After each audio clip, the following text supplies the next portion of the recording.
Göz malumdur, sanatın hemen her şubesinde insanoğlunun en çok sanatta yer alan organı gözdür. Resimde göz, şarkıda göz, şiirde göz, varsa yoksa göz. Evet. Niçin böyledir? Çünkü insanın iç alemini, batınını dışa yansıtan tek organ göz. Gözün, hani derler ben adamı gözünden anlarım derler ya.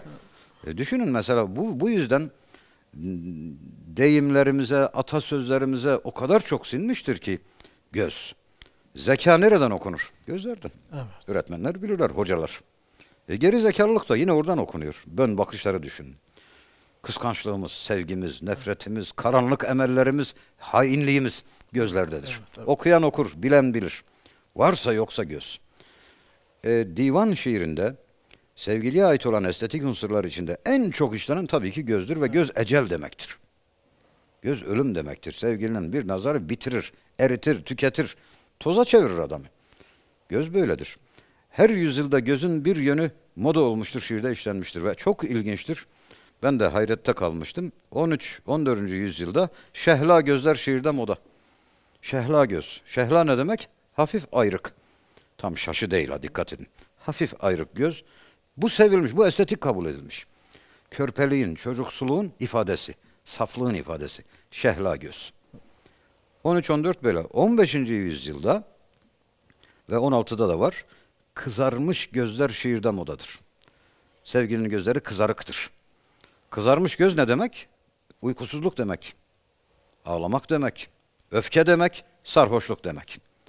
Bu durumlarda göz kızarıyor. Ve bununla ilgili bin bir laf oyunu, kelimelerin münasebetiyle anlam ilişkisi kurmuşlar. Sevgilinin gözleri şarapla özdeşleştirilmiş.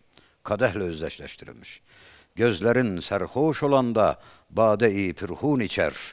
Ziri lebde çağrışır saki ve lahum yahzanun. Fuzuli söylüyor.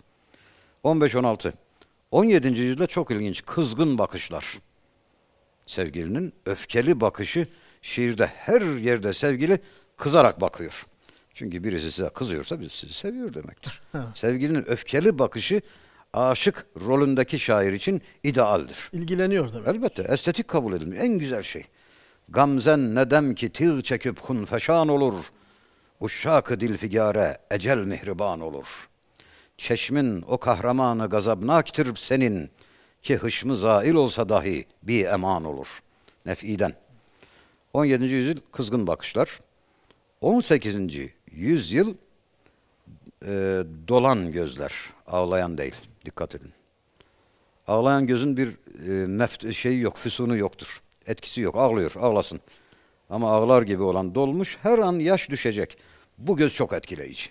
Evet. Dolan gözler. 18. yüzyılın modası bu. Sevgilinin gözleri hep ve hasta bakışlar. Evet.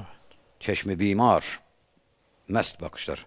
Niçin hasta olan bakışları verem hastalığı moda ya.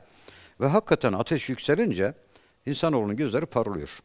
Hasta olan kişinin bakışları çok derin ve anlamlıdır. Hele çocuksa o gözlerle göz göze geldiniz mi bitiyorsunuz. Bir baba olarak ben bunu çok yaşamışımdır. Hasta olan kişinin sizinle göz göze gelmesi, ateşi de yüksekse o gözler sizi deler geçer.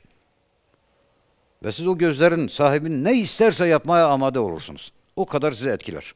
Adeta hipnotize oluyorsunuz. Hasta bakışlar. Çeşmi bimar. 19. yüzyılda aynı şekilde 20. yüzyılda kesildi, bitti. Nasıl bakış? Yok. Bir bakış yok 20. yüzyılda. Çünkü kaotik bir döneme girmiş oluyoruz. Dedim ya, dünyanın başından geçen çok olaylar var. Kimse bakışla ilgilenecek halde değil artık. Kabalaşıyor. Zevkte, estetikte, manada, çağrışımda geriye gidiş söz konusudur. Daha kaba, daha lezzetsiz şeyleri seviyoruz.